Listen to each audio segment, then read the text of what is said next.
Hi, my name is Leneille Moon, and I'm the owner of Special Event Factory. We are a floral and event design studio located, I say Atlanta, but if you're in Atlanta, you know we're not in proper Atlanta, but that's a whole debate going on right now. But we're located Okay. in a small town north of Atlanta called Roswell, Georgia, and we produce all sorts of event florals for weddings, social events, corporate events, but we also do brand photo shoots and corporate galas. There's just all sorts of things that we can design for. And we recently changed to do floral workshops. And we also do doorstep deliveries depending on the arrangement. It's just kind of, we just do it all. Yeah. The only thing we I don't do is funeral arrangements. And I know a lot of people kind of say, why not? It's just, we like to do celebrations of life. So that's yeah. where we're at. That's where we're Uh, at. when I was looking at your website, I thought, okay, this woman does so much. Like, it's pretty incredible. Like, you're a mom Right. and you have this, amazing company, but you do like the workshops and you do branding and you do everyday arrangements and weddings and events. How do you manage it all? Um, well, I've accepted that sleep is for suckers. There's no need to go to sleep. I don't sleep much, honestly. It's really hard for me to relax. That's just a personal thing. It's been like that since I was in college. Like I was a kid who got up late but went to bed super late because I felt like once the world is quiet, that's when I can really like do things. Yeah. Um, I don't consider my brand or my career a hustle. It's more so as like survival of the fittest. And because I'm a mom of three kids, I feel like I have to do more all the time just to make sure that they're Yeah. okay. And I know that probably a lot of people like, oh, you're doing too much, you need to relax, but they may not be in my specific shoes, so they don't know like Yeah. how it is. I started off just doing events, but then a lot of things change and you can't just do events anymore. You can't be someone who only does one thing.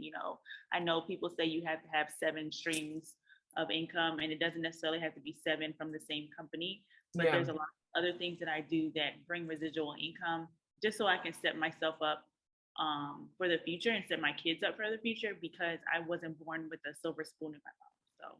Yeah. So no one gives you Well, anything.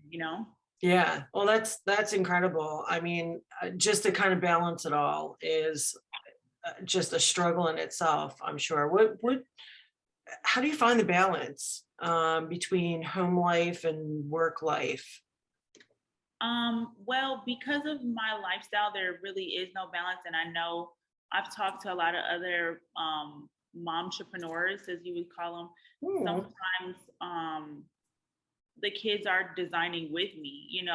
My studio is not far from my house. So I have TVs at the studio and it's not for me. I don't even know how to work my TVs, but my 6-year-old does. So Right, right. I have like snacks and I keep them low so they can go and get whatever they need. But it's really sometimes I do shut it off. It's very Yeah. rare. Mommy does shut it off sometimes and I'm completely engaged in whatever they're doing. It's just not making it so hard on myself. Like, okay, Sundays is family day. Family day could be on Wednesday. Family day could Yeah. be Tuesday night. Last night we stayed up watching Tall Girl because they wanted to watch it, and I guess they wanted to know about mommy's life, but because I'm 5'11", but Yeah. we were watching Tall Girl, and I usually am really strict about like going to bed at this time. But last night we were up to like 10, just kind of hanging out, and that was family time on a Wednesday night. So I Yeah. think not being so hard on yourself.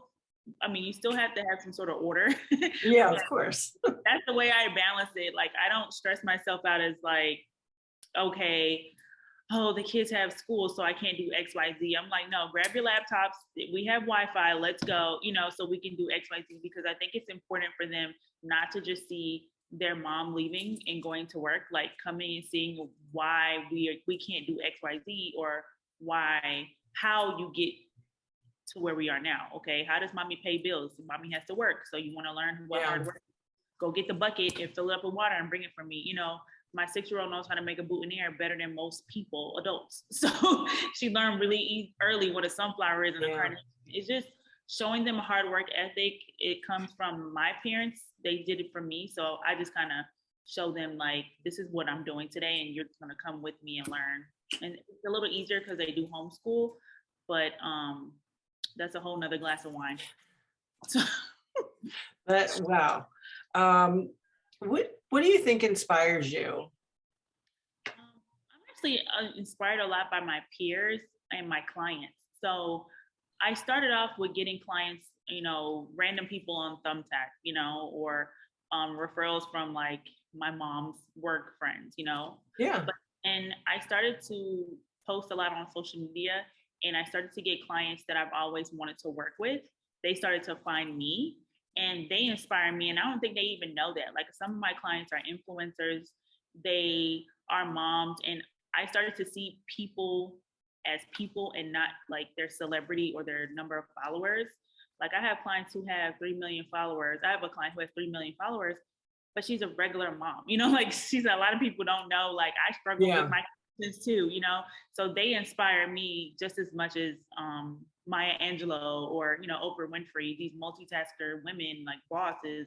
But I'm inspired by the everyday man and woman who were able to do it all, and they came from nothing, Yeah, that's really inspirational. What do you think? You mentioned, like some of your customers or some of your clients have, are influencers and, 3 million followers. How do you think that part of your business has evolved over the past few years? Oh, it's changed drastically. Like, when I first started, I never thought I would work with someone you see on TV, right? Yeah. They seem so far away. And I mean, yes, I live in Atlanta. Atlanta is your Hollywood of the South. So, you will see, sometimes you'll see celebrities at the mall. I used to work at the mall in high school, and I thought it was the best thing. One day, Usher walked by, and all the little girls would run and follow him. But I would run and follow him. Right. But when Bow Wow came, I did leave and went and followed him. And I got in his car. It was hilarious. It's funny. I have pictures in my senior book of all the people that would come through the mall, and I was with. That was the only reason why I wanted to work there, right? But now it's like 360. Their people are calling me, or my people. Yeah. Now the person where have my people call your people is really a thing. Like, I don't know. It's just like, and it wasn't an overnight success. I like to stress that to people. A lot of people think there's a formula to becoming XYZ, and it's really just literally blood, sweat, and tears, hard work and dedication. Yeah. Believing in yourself. Like, I work for myself. Like, some people say they work for themselves, but then they only give their business 10% of their time or 50%. Like, I 110% work for me. Like, I am my publicist, I'm my accountant, I am my therapist is my therapist, but sometimes I have to hype myself up because I'll be in the room just like, oh, I don't know if I'm gonna be able to do this, but you have to be your own hype man and just know that you are worth everything that you charge your clients. And as long as you give them good work, it doesn't matter how. I treat all my clients the same. I don't give anybody special treatment. Yes, you can be an influencer with all these followers, or a magazine can call you, or a rapper, whatever it might be. They may call and ask for flowers. I literally treat them just like how I treat them like how I would want to be treated. I want my flowers on time. I want them to be beautiful. I design with myself in mind. I try, what would I like to see when I get an arrangement? And that's how I treat everyone. I know that sounds cliche, but you really do have to treat your business as if you're working for yourself for real, and treat your clients like all the same. Do not give anyone any more than you would give someone else, or less. Yeah. What do you think is or was your biggest hurdle being a business owner, or a Black business owner? Yeah, I had to get over the fact that I was Black, and I was scared to highlight my Blackness. For example, when I first started, I never used to post myself on my page, right? I would show me doing things, or I would show the flowers, and I would like, I'll let my work speak for itself. But the more I posted myself and got over the fact that I'm a Black woman, I had to think about it. If someone doesn't want to hire me because of my race, they're not my target client. You know, my hurdle was myself. A lot of people like, you can hold your own self back and not even realize it. You know, Yeah. whether it's not believing in yourself, not putting your best foot forward, like all those things were, my self-esteem wasn't where it needed to be. You know, I let my people in my life, whether it be family or friends, kind of hold me back and say, are you sure you want to do this full time? Or, and you're like, you know what, maybe I don't want to do this full time. Maybe I need to go work it wherever, or, you know, maybe I should just need to be not just say good mom, but, you know, I just let my mind. Because you were Black? Well, being Black, a lot, we're in the South. I don't know where you're located, but in Atlanta, California. Okay, it's not that. It is an issue out there, I will say, because I have floral friends who are in California. Oh, it's an issue everywhere. Yeah, Yeah. but in the South, it's even worse because they just realized in the 60s, which is not that far away from now, that we are equal to them. So Yeah. I do get paid less than my counterparts who are white women. And I know this because I'll see their invoices, or I have a white floral friend. She told me, I book 3 to 4 weddings a day. And I'm like, girl, how? Like, where are you marketing? And she's like, I don't really market. I'm on vendor lists at the different properties, and I'm not on the, you know, like, it's really hard for a Black business to be on those same lists. We do the same work. I freelance for them. I have floral friends who are white who hire me to do their weddings while they go do something else. I have one lady, she hired me, a designer friend of mine. She was at Disney, so she wasn't even in the state at all, and no one would know that it was a Black person doing it because they didn't give me the chance. Yeah. Or I'll have Black planners who I work with who hire the white floral designers, and then I go freelance, and they're like, "Oh, hey, Leneille, how you doing? I didn't know you were going to be here." Yeah, you didn't trust me.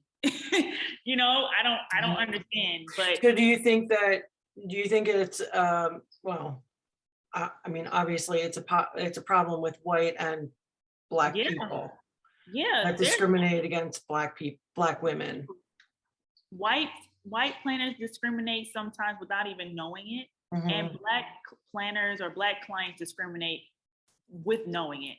They come in and try to get you to price less because you're Black, or they try to play this homegirl role, or they say, oh, I don't know if this is in your wheelhouse to do boho. You know, we'll let you do what I call a hydrangea rose 2-piece special. Like, you can do the hydrangeas, and you know, you can't do the garden style or contemporary. Why can't I? I can learn. I know what a ranunculus is now. You know, like, I'm trying to figure it out, but I can do exactly what they can do. They didn't go to floral school. Most of the top designers, they taught themselves. So did I. You know, I don't know why they discriminate within the Black community. Sometimes as African Americans, I've been there too, we think that if we hire a white professional that they will do better. They will show up on time, because Black people have a stigma of being late, not Black people. Excuse me, sorry. See what happened? I try to support a Black business and they let me down. Well, you're holding a Black business to a higher standard. They put them on a pedestal, and then if a few things happen or 1 or 2 things happen, then they want to tear them down or say, see, I try to support a Black business and see what happened.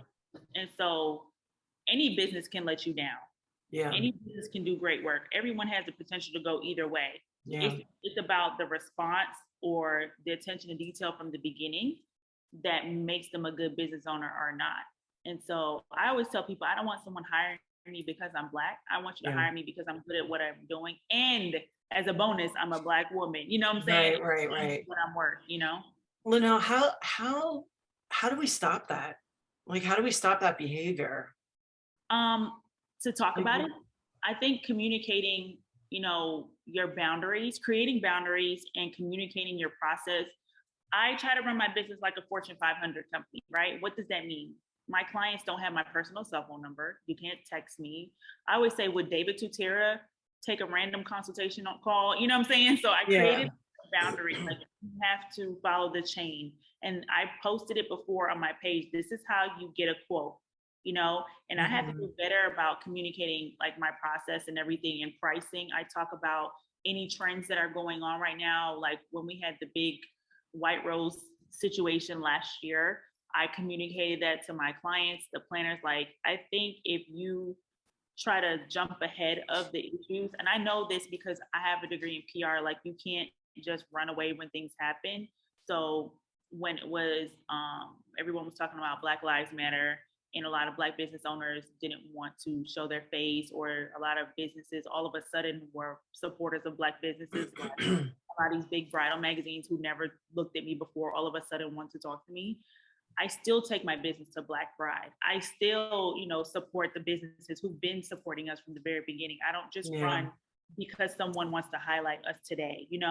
I support the businesses that support my community as well. And so I don't just talk about it. Be about it. I show my face. I show up on time. My business, my team, I call it my team, meaning we all design, we're all cleaning up, we're all setting up, even if I try to be I am at every event, and you will know who the owner of the business is. It's not just someone who's far removed, Yeah. I'm not perfect. There's times I've forgotten something, but I make up for it. If there's a problem, I try to address it immediately. Yeah. You have to be a professional, like that's it. And stand your ground. I price the same way or maybe more than my counterparts because I know my worth and I charge that, amount.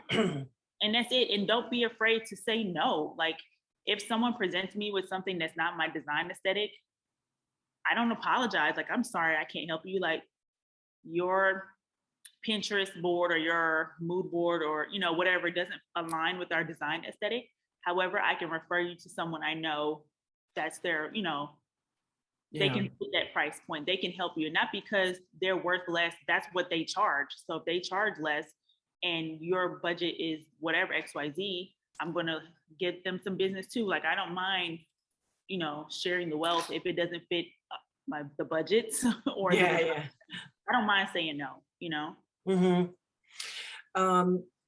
What do you think, or how can we do better to highlight Black businesses, Black women, entrepreneurs like yourself? I think that just making networking partnerships with organizations. We have a lot of people forgot about the NAACP. They are still present. Their local chapters, there's 100 Black men and women of Atlanta. Like they have chapters of different organizations you can partner with because they have functions, they have galas and stuff. They have fundraisers and say, okay, hey, we would like to partner you with a Black florist for your next event. Start those conversations because for me, I may have this amount of reach, right? Because I'm in Atlanta. But if you're a national company, you can put me in touch with another national company and say, hey, we represent floral designers. It's Black History Month. We're going to highlight them on our page, but we're going to put you in connection with the owners, the marketing person at Coca-Cola, because they order flowers from us too. Or Publix orders flowers from us. So we're going to put you in touch with them because they have local events. Every company has a corporate headquarters and they do holiday parties. They do, fundraisers, they do galas and stuff. Make the connections. I think it goes beyond just a social media post here and there, just putting people where they need to be because we won't get those same opportunities just because we're online, It's not just what you know, it's who you know. Sometimes if, a television show is doing a wedding, they have to have a floral designer on board. So if, you have a connection with someone who works on the show, put them in touch with a Black floral designer, put them in touch with the Hispanic floral designer. You know what I'm saying? Like, put us on the same list, put us on the directories for the city, for the states. There's a group that was started here in Atlanta called Black Girl Florists. They have a lot of Black floral designers there. And I've used the list myself because I have family in different states. And I want to support a Black floral designer too, not because they're just Black, but I'll look at their work. I'm about your work. Let's see.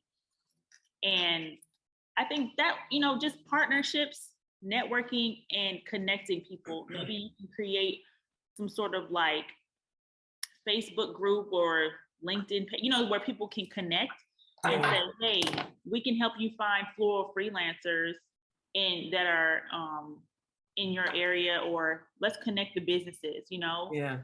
because I freelance for some of my white counterparts, all the time. And they, we do vice versa. But a lot of Black floral designers don't do that because we're scared of competition, but it is supposed to be, like Rising Tide came up with the saying, community over competition, just really making it a community again. Gotcha. Yeah, it's competition because we all trying to pay our bills. But at the end of the day, if you have 2 weddings on a weekend and you can't produce what you need to produce, reach out. Yeah.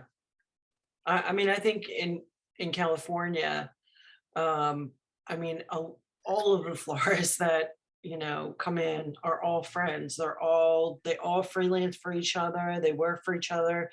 With the shortages with, containers and stuff, one would, bring them in, and another person would come in and grab their containers, and they would share candlesticks and all sorts of things. I mean, I think the floral community is really special. I mean, it's interesting because just what you said, that, Black women don't like competition.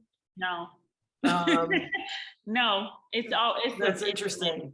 It's a hot mess. And I don't even want to say just Black women, because I've had white floral designers here in Atlanta copy something that I've created. Yeah.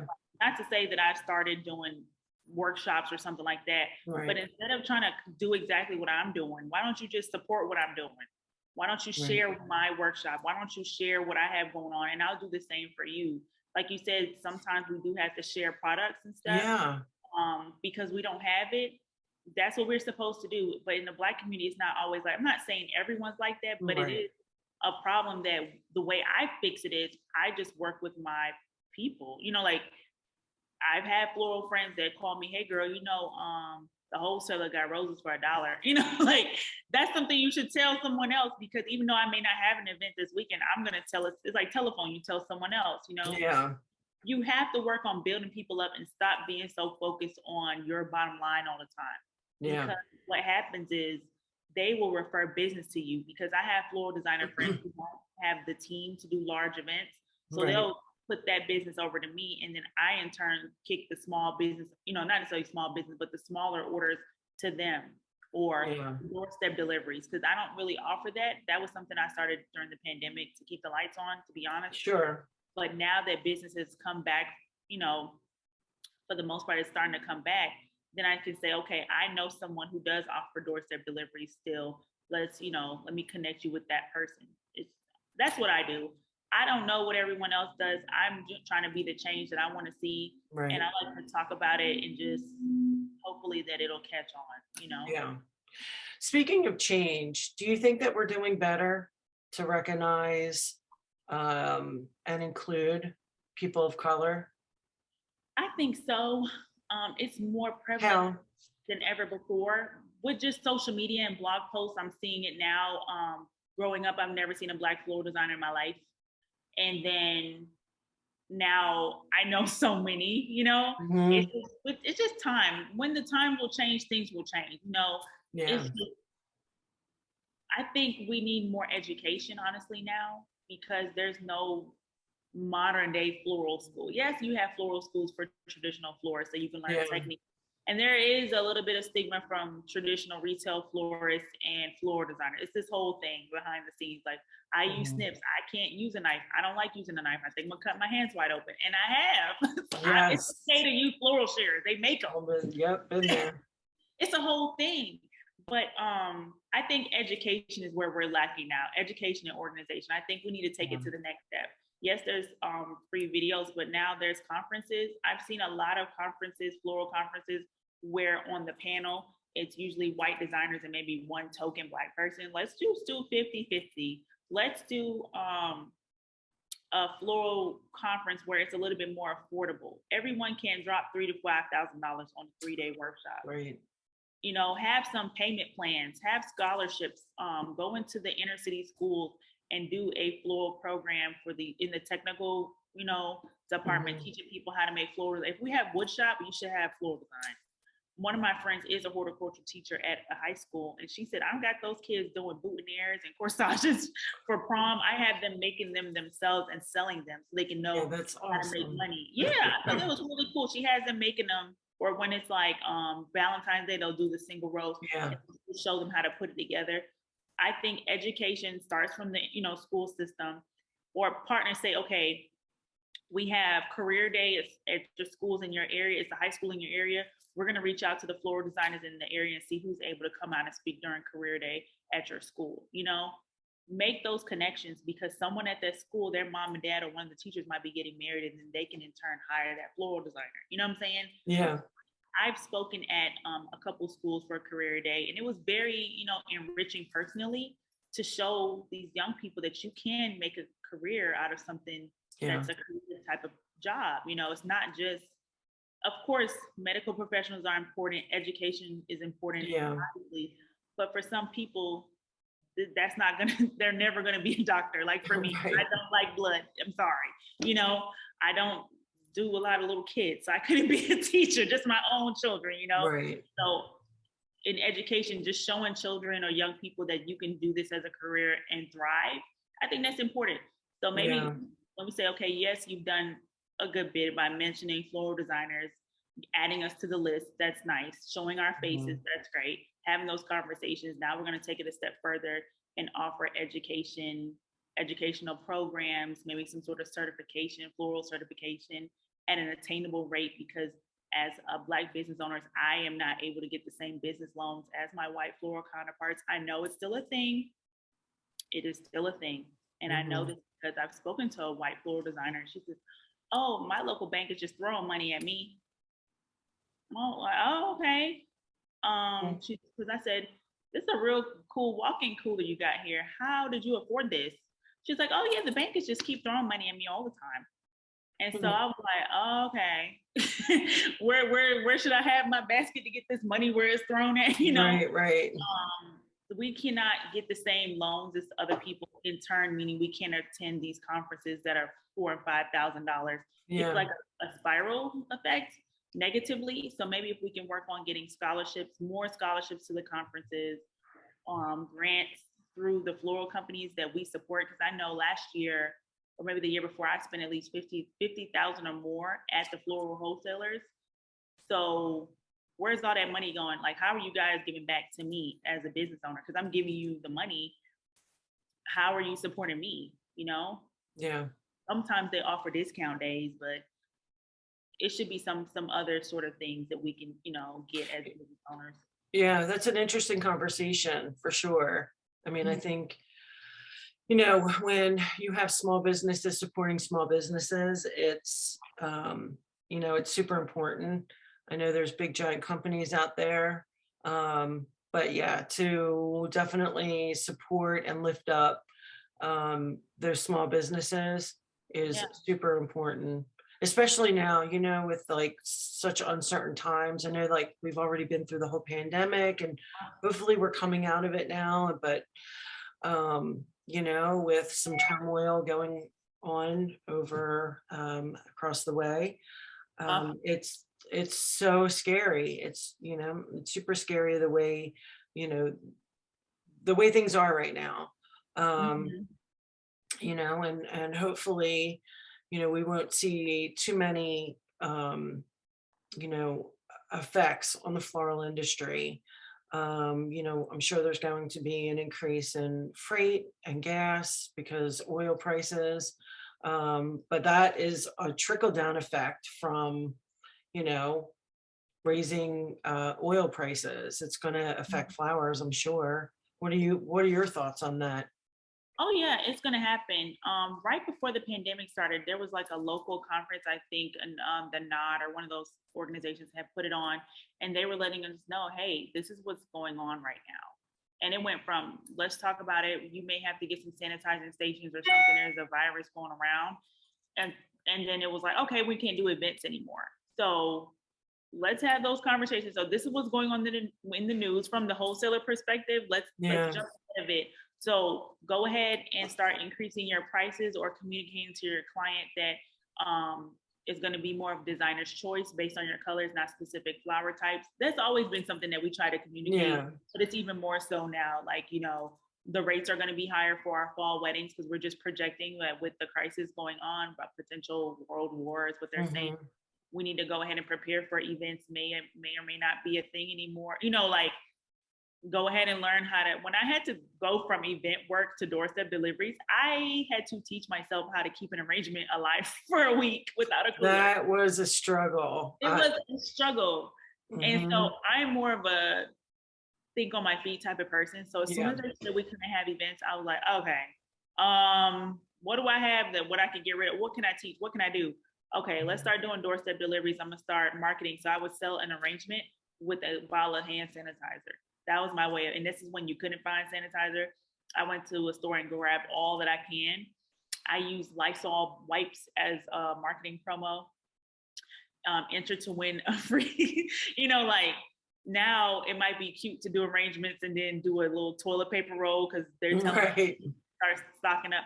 Like, get ahead of it, see what's going on, educate. Like, if the wholesalers can educate us on what it's looking like on the back end, then we can prepare our planners, our clients for what we think is going to happen in the future. For me right now, I may or may not have to go back to virtual workshops. We do in-person workshops at the studio, but virtual workshops did get me through the pandemic really well. People were at home with nothing to do. Yeah. So I created like a shopping list for them to go, and I called it Bring Your Own Blooms. So they would go get the flowers, and then I'll say, get your favorite beverage of choice and join us at 7 p.m. You know, I can teach you how to make an arrangement. And that was kind of cool. So I think for floral designers to stay ahead of what's going on in the world and just be present. And not to say to be so worried and concerned, but just staying ahead, that would keep your business for sure. Yeah. What advice can you give the boys and girls of the future? I would just say, when you say boys and girls of the future, I immediately think of my babies. That's right. I tell them, you know, I don't expect perfection, but I expect you to own up to what you've done. You know, like if they messed up or something, I said, own up to what you've done. Well, I know your potential. You have the potential to be great. There's no excuse anymore. We've had a Black president who's a man. We have a Black vice president who's a woman. So they have members of different basketball teams who are gay, lesbian, you know what I'm saying? Football. There's no excuse anymore, you know, to do whatever you want to do with your career. Right. And stop holding yourself back. Don't ever hold yourself back. Believe in yourself before you can try to get someone else to believe in you. So believe in yourself. You can do whatever. There's no barriers anymore. Sky's the limit, right? Yeah, you got to kick down your own doors. Don't wait for somebody else to blaze the path because they've already done that. Martin Luther King has already done his job. Rosa Parks did her job. It's now time for you to do yours. Yeah. Yeah, that's amazing. Any exciting projects coming up that you want to share? I wish I could. I have something in the works that is going to be really cool, like some projects that, you know, will be on TV. There's some things that I really want to do professionally, you know. Yeah, tell us about that. What's on your bucket list of things to do? It's so crazy because sometimes when you want to do something, you're scared to tell other people because then you think they're going to steal your ideas, and they do. But right. But what I will say is I want to do more with education, and I have a specific lane and platform that I will be teaching. It will not be just teaching people how to make floral arrangements. I will be teaching people how to, and not own a floral design business either, but how to work in the floral industry, because that is something that no one is teaching at this time that I know in person. I want to show you step by step how you can be a really good floral freelancer. And I'm okay saying this because if someone copies it after seeing this, then I know that they watched the video, right? That's right. That's something I want to do. And in order to do that, I have to make sure that from a business owner perspective, I'm communicating to our freelancers that come in exactly what I need them to do so they can be the best at this trade, you know? So education, I want to teach more because I see that's the future. It's not only just, I can't be shuffling buckets forever. You know, the body is only good, you know, as it can. Oh, I know. Yeah. This back ain't what it used to be when I started. So right. looking in the future, and I do want to do more with speaking engagement. So I have turned myself into my own publicist, and I have been promoting myself to different markets that I think will be great for, as a Black woman, to teach people how to do floral designs, because we don't see that much. You see, Martha Stewart. We all remember B. Smith, and unfortunately, towards the end of her, career, her memory, went away. But she was still the premier source, her and Oprah Winfrey, of how to, tend to a garden and make arrangements and stuff like that for Black women. But I want to do that too. I mean, I want to be able to do more with my business model as opposed to just solely doing events. Yeah. Between education and potentially being on your TV screen, movies, who knows? The sky's the limit for me. So I don't know. We'll see. We'll see. Well, thank you so much for taking the time to talk to me today. You are such a smart woman and an inspiration to Black girls all over. You are truly an amazing and incredible person. I mean, to juggle homeschooling and children and have your incredible business and blog and branding and workshops, it really is so inspirational. So thank you so much. Len, today I'm going to celebrate you. So thank you so much. Oh, thank you. I appreciate it. This is something that I never expected I was going to do. Me and my mama, we never expected this is what I was going to do, because I went to school, I did what I thought I was supposed to do, and I just wasn't happy. So now I can happily do, bring smiles to other people, because every time a bride gets her bouquet and she puts her nose to the center and you see her. I had a father of the bride cry at a wedding last year. He just broke down in tears, and he just said, "I thank you." And he gave me a hug, and he was telling me in my ear, he said, "You are going to do great things." He said, I'm going to speak this into your future, that you are going to do wonderful things with your business. And if no one supports you, I want you to know from this moment on, it's just up from there. And I just burst into tears, because he said he could tell something was on my mind. And I felt like the lack of support around me. And that conversation from that father of the bride, I feel like I started to believe in myself more. And so I hope other businesses out there, you are doing it, you're rocking. If you're still in business post-pandemic, cheers to you, because we have all been through a lot, and you can do it. If you're a mom out there, don't worry. This is something that you can handle.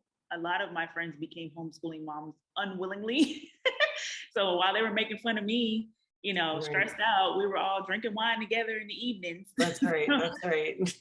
Yeah. So I just want to, just say thank you very much. I appreciate it. And I do love the brand. I did have watched Mayesh videos to learn different skills. I remember watching Sean Strong, how to make a freestanding arch, and I watched Christy, and Christy was designed. Incredible, isn't it? Just like watching those design star from years ago.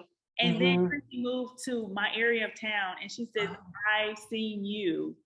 And I was like, "Girl, I watched your videos." Like you never, you fan out on some of your floral people. It's like, and that was just amazing to me. So I love the brand, and I will continue to support Mayesh.